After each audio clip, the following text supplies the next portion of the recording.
नमस्कार साथियों, उम्मीद करती हूँ आप सब बढ़िया होंगे और अपनी पढ़ाई को अच्छे तरीके से कर रहे होंगे। तो कल हम लोगों ने मिट्टी से रिलेटेड फैक्ट जो थे वो उसको हम लोगों ने कंप्लीट किया था। ठीक है, आज जो हम करेंगे सिंचाई के साधन से रिलेटेड फैक्ट करेंगे। ठीक है, तो चलिए शुरू करते हैं सिंचाई के साधन से रिलेटेड फैक्ट। तो चलिए देखते हैं, आज का हमारा फैक्ट है, भारत में सिंचाई का सबसे प्रमुख साधन है। भारत में सिंचाई का सबसे प्रमुख साधन क्या है? तो वो है कूप और नलकूप। सॉरी, कुएं और नलकूप। क्या है? कुएं और नलकूप।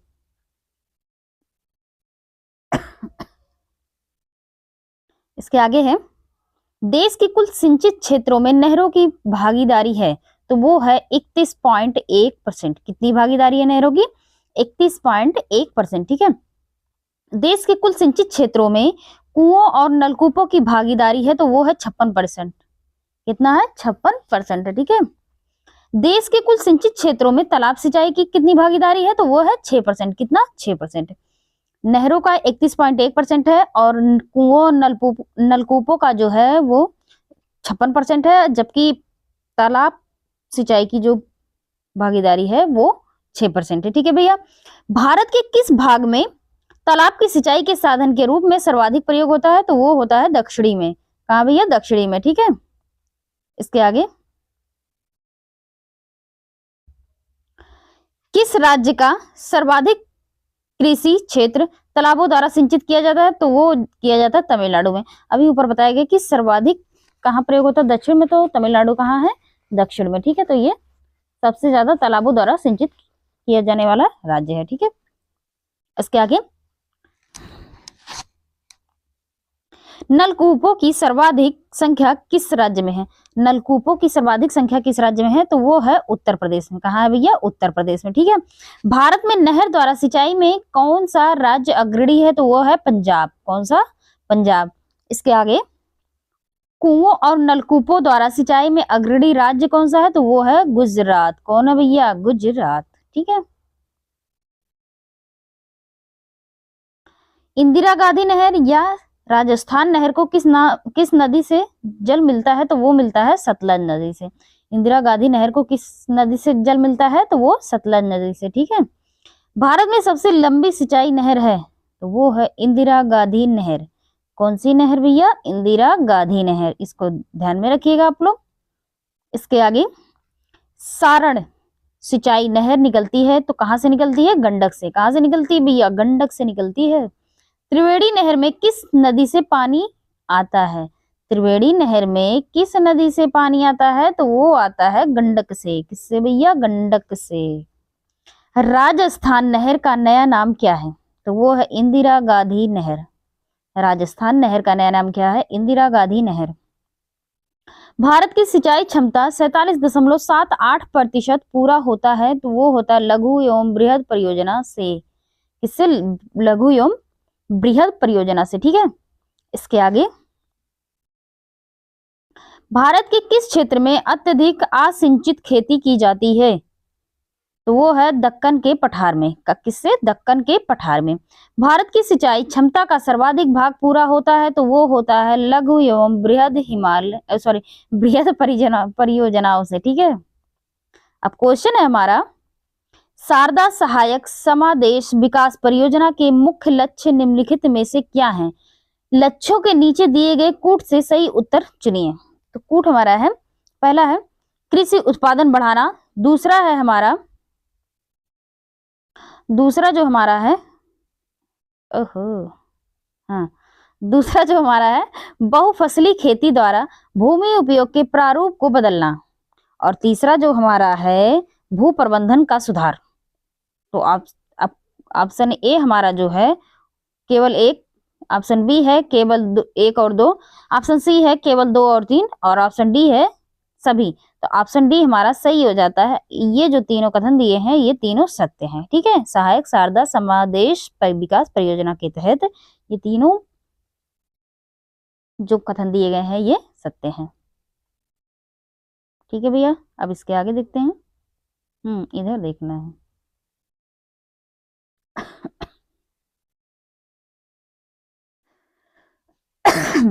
सॉरी, सिंचाई से हमारा समाप्त होता है फैक्ट। अब हम जो देखेंगे वो कृषि से रिलेटेड फैक्ट देखेंगे। किससे भैया? कृषि से। ठीक है, तो चलिए देखते हैं। भारत में कृषि को दुष्प्रभावित करने वाला मौसम का सबसे महत्वपूर्ण तत्व है, तो वो है वृष्टि। क्या है भैया? वृष्टि। ठीक है, नकदी फसल में सम्मिलित नहीं है, तो वो है गेहूं। कौन है भैया? गेहूं। भारत का सबसे बड़ा चावल उत्पादक राज्य है, तो कौन है भैया? पश्चिम बंगाल। कौन है? पश्चिम बंगाल सबसे बड़ा चावल उत्पादक राज्य है। इसके आगे, किस क्षेत्र को भारत का चावल का कटोरा यानी राइस बाउल ऑफ इंडिया कहा जाता है, तो वो है गोदावरी, कृष्णा और गोदावरी डेल्टा को। किसे भैया? कृष्णा गोदावरी डेल्टा को। भारत में गेहूं के प्रथम 3 बड़े उत्पादक राज्य कौन से हैं? तो पहला है उत्तर प्रदेश, दूसरा पंजाब, तीसरा है हरियाणा। तो ये तीनों जो हैं ये भारत के गेहूं के प्रथम 3 उत्पादक राज्य हैं। इसके आगे, भारत का सर्वाधिक खाद्यान्न उत्पादन करने वाला राज्य कौन सा है? तो वो है उत्तर प्रदेश। कौन भैया? उत्तर प्रदेश।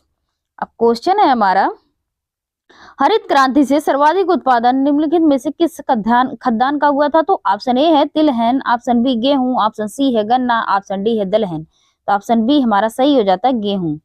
ठीक है, हरित क्रांति से सर्वाधिक उत्पादन किसका हुआ था? तो वो हुआ था गेहूं का। इसके आगे हमारा दूसरा क्वेश्चन है, सबसे ज्यादा गेहूं कहाँ पैदा होता है? ऑप्शन ए है Uttar Pradesh, option B Punjab, option C है मध्य प्रदेश, ऑप्शन डी है हरियाणा। तो ऑप्शन ए हमारा सही हो जाता है, उत्तर प्रदेश में सबसे ज्यादा गेहूं की पैदावार होती है। इसके आगे, भारत में अधिकतम कृषि योग्य क्षेत्र घेरने वाली फसल है, तो वो है चावल। इसके आगे, उस खाद्य फसल का नाम बताइए जो भारत में सबसे अधिक उपज देती है। कौन देती है भैया? चावल। इसके आगे, भारत का कौन सा राज्य जूट प्रथम उत्पादक है? तो वो है पश्चिम बंगाल। जूट उत्पादक राज्य कौन सा है?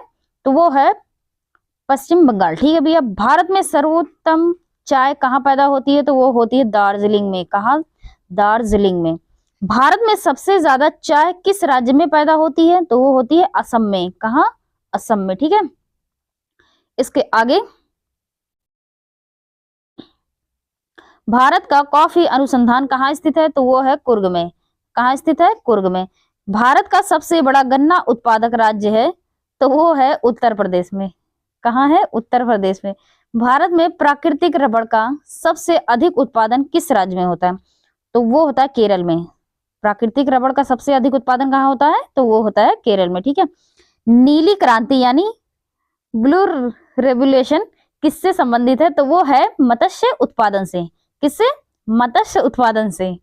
मोहित सर जो है ना वो बीच बीच में ना बोलते रहते हैं तो हंसी आ जाती है मुझे। इसके आगे, किस राज्य को भारत का धान्य भंडार के रूप में जाना जाता है? तो वो है पंजाब। किसे जाना जाता है? पंजाब। ठीक है भैया, इसके आगे, हरित क्रांति का अर्थ क्या है?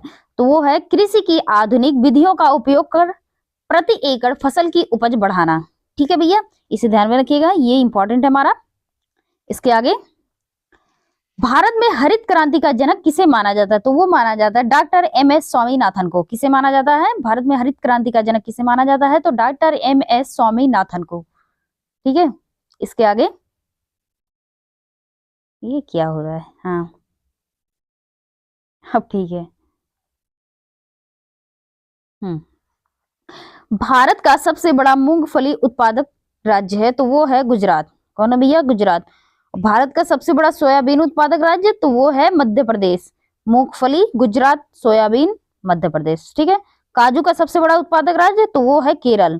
कासे काजू, कासे केरल, तो इसको ध्यान में रखिएगा। ठीक है, मध्य प्रदेश विशालतम उत्पादक है, तो वो है दालों का। किसका भैया? दालों का। सबसे अधिक मात्रा में केसर मिलता है, तो वो कहाँ मिलता है? जम्मू कश्मीर में। ठीक है, इसमें भी तो हिंट मिल रहा है कि कहाँ से केसर, कहाँ से कश्मीर। ठीक है, तो ये सब भूलने वाली चीज नहीं है, एक दो बार पढ़ेंगे तो याद हो जाएगा। इसके आगे, भारत में रेशम का सबसे अधिक उत्पादन करने वाला राज्य कौन सा है? तो वो है कर्नाटक। कौन सा है? कर्नाटक। फल उत्पादन में भारत का विश्व में कौन सा स्थान है? तो वो है कौन सा स्थान है? प्रथम स्थान है। ठीक है। और सब्जी उत्पादन में भारत का कौन सा स्थान है? तो वो है द्वितीय। फल में प्रथम स्थान है और सब्जी में द्वितीय स्थान है। ठीक है। दुग्ध उत्पादन में भारत का विश्व का कौन सा स्थान है? तो प्रथम स्थान है। फल में, दुग्ध में भारत का कौन सा स्थान है? प्रथम स्थान है। ठीक है।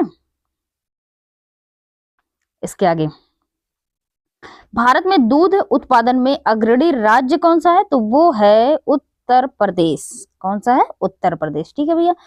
भारत में ऑपरेशन फ्लड कार्यक्रम का आरंभ कब हुआ था? तो वो हुआ था 1970 में। कब हुआ था? 1970 में हुआ था। ठीक है। श्वेत क्रांति, व्हाइट रेवोल्यूशन संबंधित है तो वो है दुग्ध उत्पादन से। ठीक है। ऑपरेशन फ्लड का संबंध है तो वो भी दुग्ध उत्पादन से है। भारत में श्वेत क्रांति के जनक माने जाते हैं तो डॉक्टर वी कुरियन। कौन? Doctor V Kurien. भारतीय कृषि का इतिहास किसने लिखा था? वो लिखा थे एम.एस. रांधवा। किसने लिखा था भैया? एम.एस. रांधवा ने। अब देखते हैं क्वेश्चन क्या है। तो क्वेश्चन हमारा है, देश में एग्रो इकोलॉजिकल क्षेत्र है। तो ऑप्शन ए है 15, ऑप्शन बी है 17, ऑप्शन सी है 18, ऑप्शन डी है 20। तो ऑप्शन डी हमारा सही हो जाता है। देश में कितने एग्रो इकोलॉजिकल हैं? तो वो 20 हैं। ठीक है। देश का पहला कृषि विश्वविद्यालय है तो वो है GBPAU पंतनगर। कौन सा भैया? GBPAU पंतनगर। ठीक है। अब दूसरा क्वेश्चन हमारा है, हरित क्रांति से गहरा संबंध रहा। तो ऑप्शन ए है डॉक्टर स्वामीनाथन का, ऑप्शन बी डॉक्टर कुरियन का, ऑप्शन सी है सी सुब्रमण्यम का, ऑप्शन डी है डॉक्टर अब्दुल कलाम का। तो ऑप्शन ए हमारा सही हो जाता है, डॉक्टर स्वामीनाथन का। ठीक है। इसके आगे हमारा क्वेश्चन है, भारत में सोयाबीन का सबसे अधिक उत्पादन किस राज्य में होता है? तो ऑप्शन ए है उत्तर प्रदेश, ऑप्शन बी है बिहार, ऑप्शन सी है मध्य प्रदेश, ऑप्शन डी है राजस्थान। तो ऑप्शन सी हमारा सही हो जाता है मध्य प्रदेश। मध्य प्रदेश में सबसे अधिक सोयाबीन का उत्पादन होता है। इसके आगे, गुलाबी क्रांति यानी पिंक रेवोल्यूशन किससे संबंधित है? तो वो है झींगा उत्पादन से। ठीक है। गोल क्रांति यानी राउंड रेवोल्यूशन का संबंध किससे है? तो वो आलू उत्पादन। गोल मतलब आलू। तो इसको ध्यान में रखिएगा। ज्यादा जूम काहे हो जा रहा है?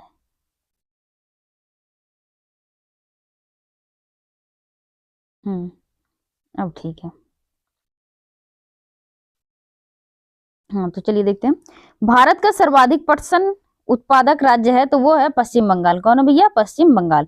भारत में सर्वाधिक गेहूं उत्पादन राज्य कौन सा है? तो वो है उत्तर प्रदेश। कौन है? उत्तर प्रदेश। ठीक है। भारत में सबसे अधिक कॉफी उत्पादन करने वाला राज्य कौन सा है? तो वो है कर्नाटक। कौन भैया? कर्नाटक। ठीक है। अब क्वेश्चन है हमारा,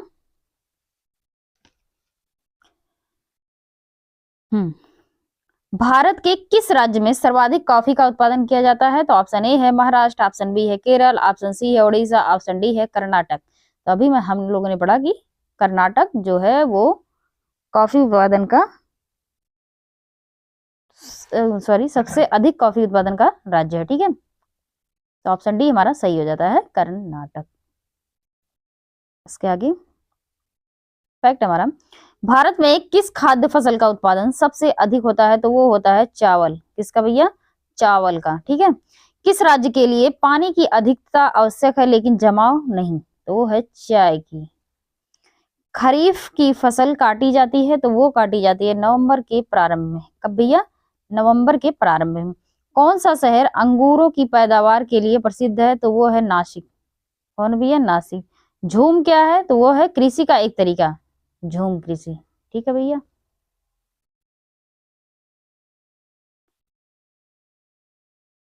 हम्म तो क्या है, किस जिले में कॉफी का अधिक उत्पादन होता है? तो वो होता है कुर्ग में। कहाँ होता है? कुर्ग में। ठीक है। कौन सा राज्य भारत के संपूर्ण रेशम उत्पादन का आधा भाग उत्पन्न करता है? तो वो होता है कर्नाटक। कौन भैया? कर्नाटक। जूट सबसे अधिक कहाँ होती है? तो वो होती है बंगाल के डेल्टाई क्षेत्र में। कहाँ? बंगाल के डेल्टाई क्षेत्र में। इसके आगे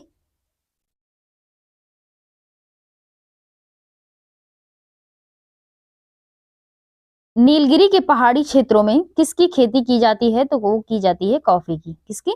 कॉफी की। दक्षिण भारत में सर्वाधिक चाय उत्पादित करने वाला राज्य है तो वो है तमिलनाडु। ठीक है। किस फसल की बुआई और कटाई के बीच सर्वाधिक अंतराल पाया जाता है? तो वो पाया जाता है गन्ना। किसका? गन्ना का। ठीक है। सस्य वानिकी का राष्ट्रीय शोध केंद्र अवस्थित है तो वो है झांसी में। कहाँ है? झांसी में। भारत में जूट का सर्वाधिक क्षेत्रफल है तो वो है पश्चिम बंगाल राज्य में। कहाँ? पश्चिम बंगाल राज्य में। इसके आगे, मक्के की खेती की जा सकती है तो वो की जा सकती है खरीफ के मौसम में। कब भैया? खरीफ के मौसम में। ठीक है। मूंगफली के दाने का औसत प्रतिशत होता है तो वो होता है 70%। कितना? 70%।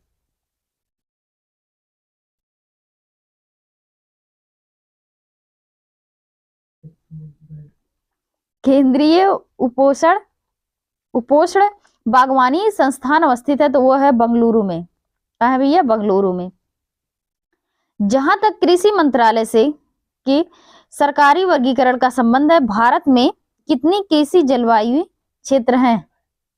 तो वो है 127। कितना? 127। ठीक है। कितना है भैया? 127। ठीक है। उत्तर प्रदेश की प्रमुख फसल है तो वो है गेहूं। ठीक है। गेहूं। भारत में मुख्य कृषि पदार्थ आयात मद है तो खाने योग्य तेल। और क्या भैया? खाने योग्य तेल। इसके आगे, केरल राज्य विश्व भर में किसके संवर्धन के लिए जाना जाता है? तो वो जाना जाता है गरम मसाले के लिए। किसके लिए? गरम मसाले के लिए। पीत क्रांति किसके उत्पादन से संबद्ध है? तो वो है तिलहन। भारत की प्रमुख वाणिज्यिक फसलें हैं तो वो है कपास, तिलहन, जूट और गन्ना। ठीक है भैया। भारत का राष्ट्रीय फल है तो वो है आम। भारत का राष्ट्रीय फल क्या है? आम है। उत्तर प्रदेश में आंवले का सर्वाधिक उत्पादन करने वाला जिला है तो वो है प्रतापगढ़। कौन है भैया? प्रतापगढ़। भारत में विकसित प्रथम बौनी धान किस की किस्म थी? तो वो थी IR8। क्या थी? IR8।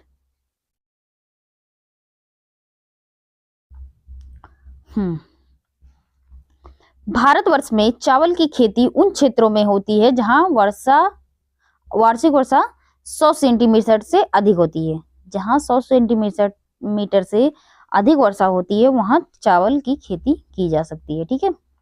1966 के बाद की अवधि के दौरान खद्यान्नों में के उत्पादन में बहुत वृद्धि हुई थी तो वो किसमें हुई थी? गेहूं में। ठीक है। किसमें हुई थी? गेहूं में। तो भैया कृषि से तो होता है समाप्त हमारा यहाँ फैक्ट। अब जो हमारा स्टार्ट होगा वो भारत के ऊर्जा संसाधन से। किससे? भारत के ऊर्जा संसाधन से। चलिए देखते हैं। भारत में ऊर्जा का मुख्य स्रोत क्या है? तो वो है तापीय। ठीक है। क्या है? तापीय।